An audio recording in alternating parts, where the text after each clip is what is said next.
السلام عليكم، مرحبا بكم معايا في فيديو جديد. ان شاء الله اليوم غادي نقترح لكم واحد الكريسات اولا قراشل كيجيو خفاف وهشاش على حقهم وطريقهم مع جميع الاصناف باش ينجحوا معاكم من اول تجربه. كيجيو لذاذين بزاف، يعني كيفكرونا في القريشلات اولا القرص ديال زمان. فتبعوا معايا الطريقه ديال التحضير مع المقادير ونخليكم مع الوصفه. في واحد الاناء غادي نوضعوا كيلو ديال الدقيق الابيض الخاص بالحلويات. بالنسبه لي انا غادي نستعمل كميه كبيره، تقدروا الا بغيتوا تستعملوا كميه صغيره، يعني تستعملوا نصف ديال المقادير اللي غادي نعطيكم بالنسبه لهاد الكميه اللي استعملت انا. غادي نضيف كذلك الدقيق ديال الفينو، عندي هنا نص كيلو. غادي نضيف ليهم 2 اكياس من سكر الفانيلا و3 الاكياس من سكر زهره البرتقال. الا ما توفرش عندكم سكر زهرة البرتقال تقدروا تعوضوه بكاس الا ربع من ماء الزهر. هنا غادي نضيف 300 غرام ديال سكر سنيده ما يعادل 2 كيسان كبار عامرين. غادي نضيف كذلك 3 ديال المعالق من الخميره الفوريه اولا خميره الخبز و3 الاكياس من خميره الحلويات. بالنسبه كما لاحظتوا معايا هنا غادي نبداو بالنواشف كاملين، غادي نوضعوهم هما الاولين، عاد من بعد غادي نضيفوا لهم السوائل. هنا غادي نسم هاد الكريسات هادو بالنافع اللي منقي مزيان ومغسول. عندي هنا 3 ديال المعالق كبار يكونوا عامرين مزيان. وغادي نضيف كذلك الزنجلان اللي حتى هو منقي ومغسول، حتى هو غادي نضيف منه 6 ديال المعالق اللي يكونوا كبار وعامرين. صافي هنا ضفت جميع النواشف اللي عندي، غادي نخلطهم غير واحد التخليطه هكا شي شويه. بالنسبه لي انا هنا كما كتلاحظوا معايا راه استعملت العجانه، الا ما توفرتوش العجانه فراه تعجنوهم غير بايديكم فقط، غير عطيوهم دليك مزيان وغادي يجيكم نفس النتيجه. هنا غادي نضيف 3 ديال البيضات اللي يكونوا بحراره المطبخ، وغادي نضيف الزبده اللي مذوبه مع الزيت. عندي هنا 240 غرام 240 غرام ما بين الزبده والزيت. هنا ما غاديش نضيفوها تكون سخونه بزاف، تكون دافيه غادي للبروده. ومن بعد غادي نضيف الحليب اللي حتى هو دفيته شي شويه باش كيسهل ليا عمليه الاختمار ديال الكريسات ديالي. بالنسبه للكميه ديال الحليب عملت هنا لتر الا ربع من الحليب. صافي تنخلط هاد المكونات كاملين مزيان، غادي نعجنهم مزيان حتى كيصبح ليا العجين لين، كنحصل على واحد القوام اللي متجانس، ما كيبقاوش عندي اي تكتلات او حبيبات، وفي نفس الوقت كتبقى ليا العجينه خفيفه. هذا هو السر ديال هاد الكراسات هادو.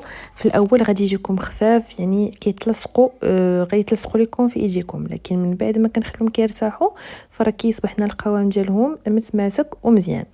اذا كما كتلاحظوا معايا هذا هو القوام اللي كنتحصلوا عليه ديال العجين.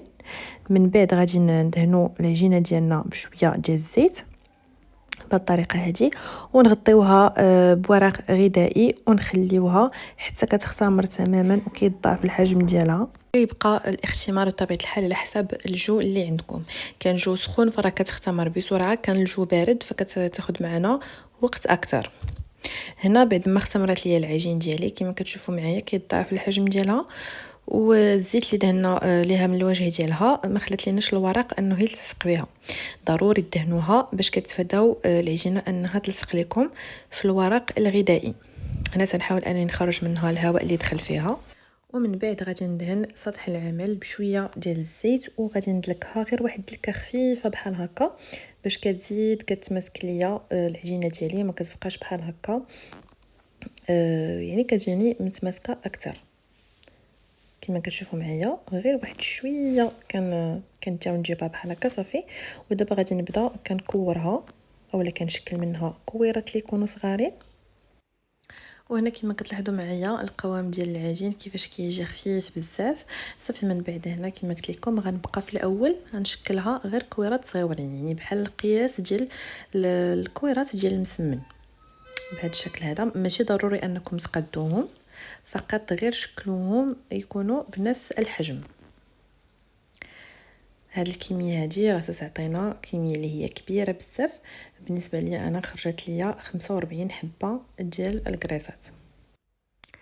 اذا هنا بعد ما كنكمل كاع التكوار ديال العجينه اللي عندي، عاد من بعد غادي ندوز باش غادي نعمرها بالشوكولات. هاد المرحله كتبقى بطبيعه الحال اختياريه، تقدروا تخليوهم غير هكاك ولا تقدروا تعمروهم كذلك بالشوكولات. الشوكولات صراحه كيجيبهم لاذين بزاف، كيعطيهم نسمه زوينه.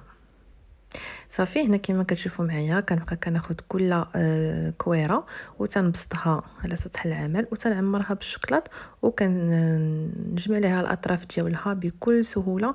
صراحه العجينه كتساعدكم بزاف في الخدمه ديالها، ما كتعذبش نهائيا كما كتلاحظوا معايا. وراه تقدروا كما شفتوا هنا انا كندير 3 ديال الكويرات في دقه، تقدروا ديروا حتى اكثر، تديروا يعني كميه كبيره ديال الكريسات في دفعه واحده. صافي كما كتشوفوا معايا في الصوره طريقه سهله جدا ديال التشكيل ديال هاد الكريسات هادو، وتنبقى مستمره بنفس الطريقه حتى غادي نكمل القطع كاملين اللي عندي. وبطبيعه الحال غادي نوضعهم في الصينيه ديال الفرن وتنضغط عليهم باش ما يبقاوش لي هكاك يجوني عاليين بزاف بعد ما كيطيبوا. انا كما كتلاحظوا معايا راه تنشكل الكويرات كاملين، عاد من بعد كنبقى كنطيب بصينيه بصينيه باش في نفس الوقت حتى دوك الكويرات الاخرين كيبقاو يعني كيخمروا. هكا كنستغلوا الوقت، ماشي نبقاو كنتسناو حتى كيطيبونا الاخرين عاد كنكورو ونحطو في اللاطه، هكا كياخذ لنا الوقت بزاف. وتنخليو الكريسات ديالنا تيخمروا، ومن بعد هنا غادي ندوزو باش نصايبو باش غادي ندهنوا لهم الوجه ديالهم. عندي هنا واحد المعلقه صغيره ديال قهوه سريعه الذوبان، غادي نضيف ليها 2 معالق كبار ديال الحليب وكندوبها هكا تذوب بسرعه. عاد من بعد غادي نضيف ليها بيضه واحده تكون كامله بطبيعه الحال، وغادي نخلطها مزيان مع هذيك القهوه. تقدروا كذلك تضيفوا غير الحليب بوحدو اولا تضيفوا ماء الزهر. هنا كنتاكد في ان الكريسات ديالي يخمروا مزيان، كتضغطوا عليهم هكا بالاصبع ديالكم، والى رجعت هكا البلاصه فاش ضغطوا كتعرفوا بانهم راه اختمروا مزيان. عاد من بعد هنا كندهن لهم الوجه ديالهم بالبيض مع القهوه، وتنرشهم بالزنجلان من الفوق.